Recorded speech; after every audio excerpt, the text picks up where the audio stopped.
Hi, we're the Huge Movie Fanatics, here to do a long-awaited review. One that you thought we had done previously. So much so that I thought we'd already done it, for Inception. We'd been talking about doing this one since last year around this time. Yeah. So here you have it. Here's our Inception review.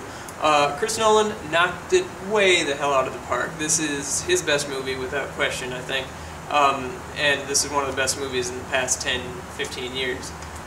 This is such a good movie. It's very cerebral, it's a thinking man's kind of movie. Oh god, it'll tie a thinking man's brain. Yeah. Frickin'. It's like layer on top of layer on top of layer. The action is just so good. The performances are great. Like I literally don't think I have a single problem with this movie. This is an easy 4-star movie. For me, the best scene is the zero gravity one with Joseph Gordon-Levitt and the dude fighting it in the hallway, and I don't even know, I can't even comprehend how that could have been filmed even, because it just seems so real, and it's one of those things where it's that I don't really necessarily want to know how that was filmed. I want to just think that movie exists. It's real. And wow, that was just great. Leonardo DiCaprio gives one hell of a performance. Marion Cotillard was fantastic. She was just great.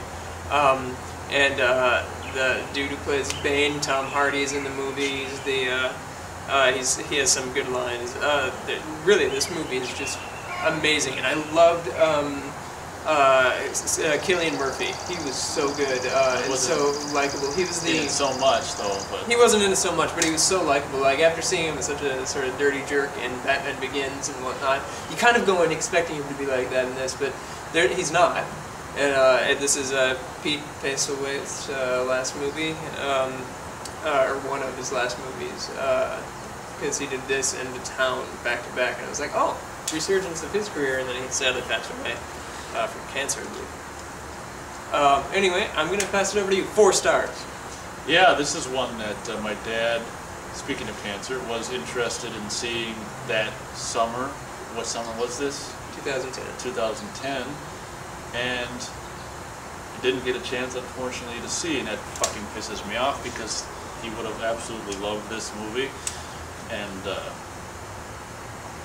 anyway, now I'm starting to think about shitty shit. So, but anyway, back to every time I watch it, I just go, God damn it, you know, because this was right up his alley, and I don't think he knew, or I didn't know how much so until I saw it, you know, because the trailers made it look like some cool, flashy, cool imagery, whatever. We didn't really know what it was about, did you, in the trailers necessarily? No, not really, but I mean, and it works on that level, totally. Well, but yeah, but the funny thing about that is that that the cool visual elements don't even hold a candle to what is actually happening. Yeah, not on screen, but what's actually happening. In so few movies, this is why I think after I saw this, Christopher Nolan is like the man right now. Oh, certainly. Because so few movies do this, where it's like, because of the idea behind what's happening is so much more important and cool than like even what's happening, and what's happening on the screen is so goddamn cool.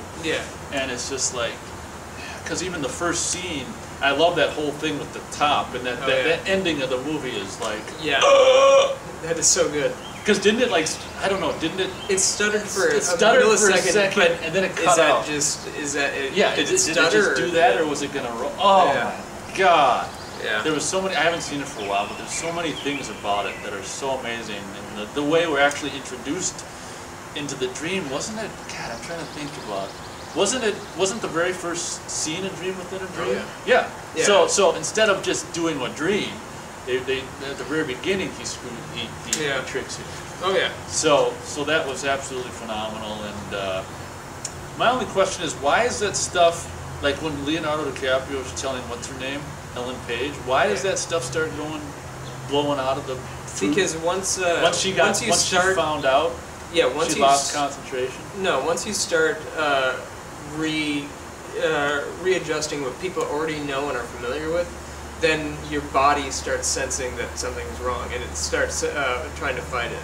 And so you become aware of the dream. You have to make the dream feel like a dream and not So be once aware he that it's a told dream. once he told her it was a dream, that's why the stuff Yeah, started. the subconscious started to kick into gear, and he said that he's like, "You're gonna piss off your subconscious." Like he says this to her multiple times, but she keeps building bridges and parting buildings and stuff like that.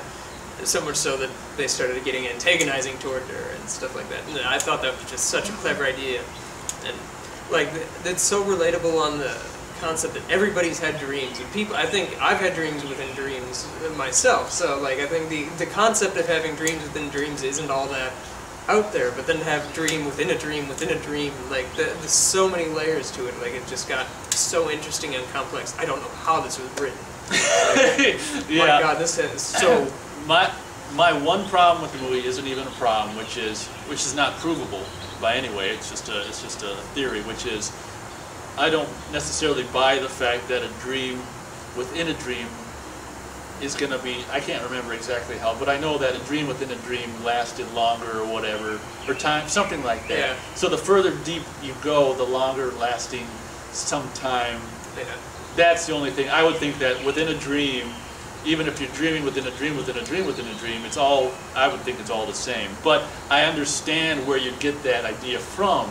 Yeah. Like putting a mirror, Yeah. a reflection in a mirror back and forth. Like the more you go into it, the more time is going to. Yeah.